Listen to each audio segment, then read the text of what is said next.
My name is Sophia Marciano. I'm 36, St. Bartholomew's Church, Manhattan. 300 guests. Me in a $38,000 Vera Wang couture gown, veil blowing in the breeze, standing at the altar. Completely alone. My dad never showed. Not a text, not a call, just silence. Now smash cut to 3 years later. I'm on the cover of Forbes, arms crossed in a black Balmain blazer, headline screaming $580 million before 40. My phone explodes. One message from a number I deleted years ago.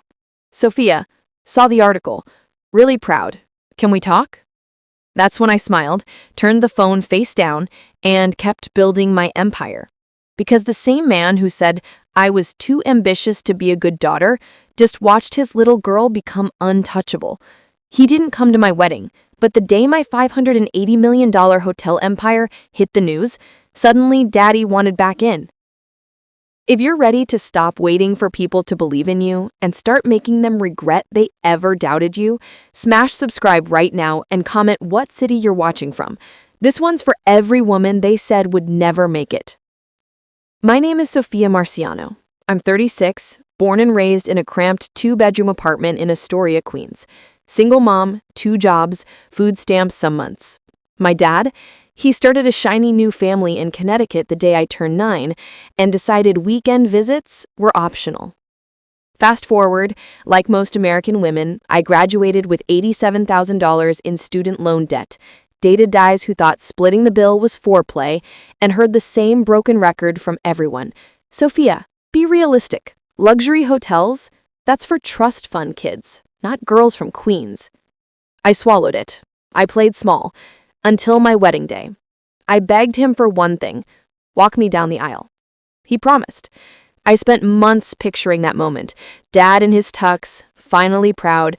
Instead, 10 minutes before I was supposed to walk, my maid of honor handed me her phone, his text. Your lifestyle isn't realistic, Sophia. Chasing hotels and dreams instead of stability. I raised you better than this. I can't support this. I'm not coming. That was it. No sorry, no explanation, just the same broke family mindset he'd been force-feeding me since I was 9. Stay small, stay safe, stay grateful for crumbs. I stared at those words until they blurred. Then the tears came. Ugly, hot, mascara-running tears that ruined the makeup the artist had spent 2 hours perfecting. Daniela tried to hug me. I pushed her away. I didn't want comfort. I wanted to burn the entire church down. 240 people heard the string quartet play an extra 20 minutes while I sat on the marble floor in couture, sobbing like a little girl who just realized Daddy picked his new kids over her again. The same man who told me hospitality was a cute hobby was now punishing me for refusing to stay his broke little secret. That text wasn't just an excuse. It was the final proof that poor people don't just lack money, they weaponize fear and call it love. And in that moment, crying in Vera Wang, I made a blood oath to myself.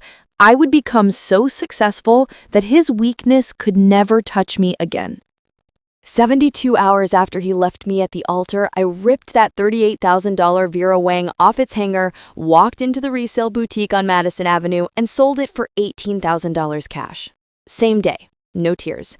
The girl who cried on the plaza's marble floor was dead.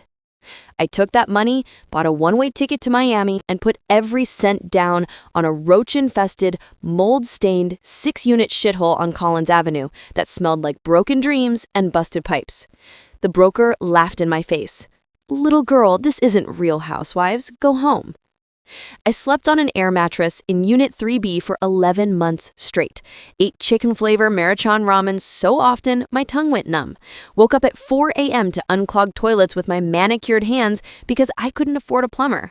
Borrowed a Home Depot bucket and cleaned blood, piss, and puke left by the last tenants myself. Male investors, they took one look at the blonde in Louboutin covered in drywall dust and smirked. Sweetheart, come back when you have a husband with money. One actually patted my ass and said, pretty girls don't flip buildings, they marry the guys who do. I smiled, took their cards, and used them as bookmarks while I studied permitting laws at 2 a.m. Every no, every laugh, every "you're too ambitious" got taped to the cracked mirror above my air mattress. Fuel. That $18,000 wedding dress became the seed money for the Marciano South Beach, sold 4 years later for $48 million cash, the same week my dad asked to reconnect. I laughed on a call with my lawyer and told him to wire the money to the Caymans. Year 5, reinvested every cent into 3 more Miami properties. Year 7, Manhattan called. I bought a crumbling Beaux Arts building on Broome Street and turned it into the hottest 18-room hotel downtown. Celebs started DMing for the penthouse before we even opened. Year 9, 28 properties, Miami, NYC, Aspen, Napa. Every single one sold out 365 nights a year at $1,200 to $25,000 a night. Net worth, $580 million and climbing. Now I wake up in my $22 million Tribeca penthouse with 360-degree views of the city that used to laugh at me. I step over the G650 keys on the marble counter like they're house keys. My closet is bigger than the Queen's apartment I grew up in. A-list actors who used to ignore my texts now beg for a corner suite and send private jets to pick me up for dinner. I fly to Napa on Tuesday just to drink my own Vineyards Reserve with whoever I feel like that week. I close 9-figure deals in sweatpants while normal people panic about rent. 9 years.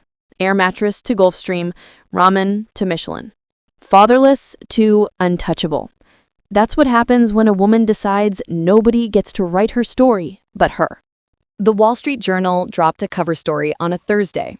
The Ice Queen of American Hospitality. How Sophia Marciano built a $580 million empire before 40. Friday morning, 7:14 a.m., a text slid in from the Connecticut number I blocked years ago. Sophia, saw the article. Really proud of you. Can we talk? Maybe come visit one of your hotels. Your stepmom would love to see what you've done. I stared at the screen in the back of my Maybach on the way to Teterboro. Then I did what any self-respecting billionaire does. I screenshotted it, sent it to my assistant with one line. Frame this in the lobby of the new Aspen property. Title it, Too Late. I never replied. That single text is the darkest truth most women will never admit. The people who abandon you when you're broke will always come crawling when you're rich. They don't want you, they want what you became without them. While you're still refreshing your phone, hoping your dad finally says he's proud, hoping your ex sees your glow up, hoping your friends stop calling you extra, women like me stopped waiting 10 years ago. We stopped needing witnesses. We became the entire show. And that, beautiful, is the most expensive feeling in the world. Here's the truth nobody tells you. The people who abandon you when you're broke are doing you the biggest favor of your life. They're showing you exactly who never deserved a seat at your table.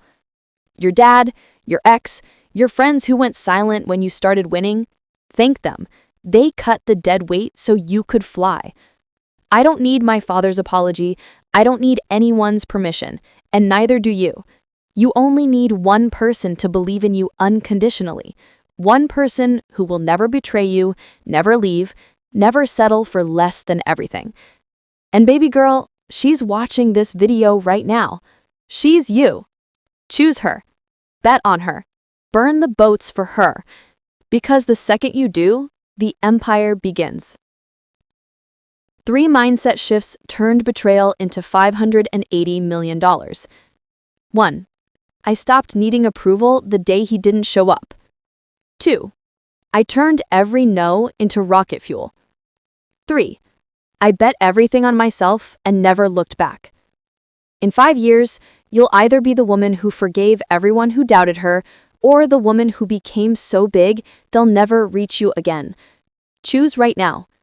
If you're done waiting for people to believe in you, if you're ready to choose you over everyone who ever left, comment the only words that matter.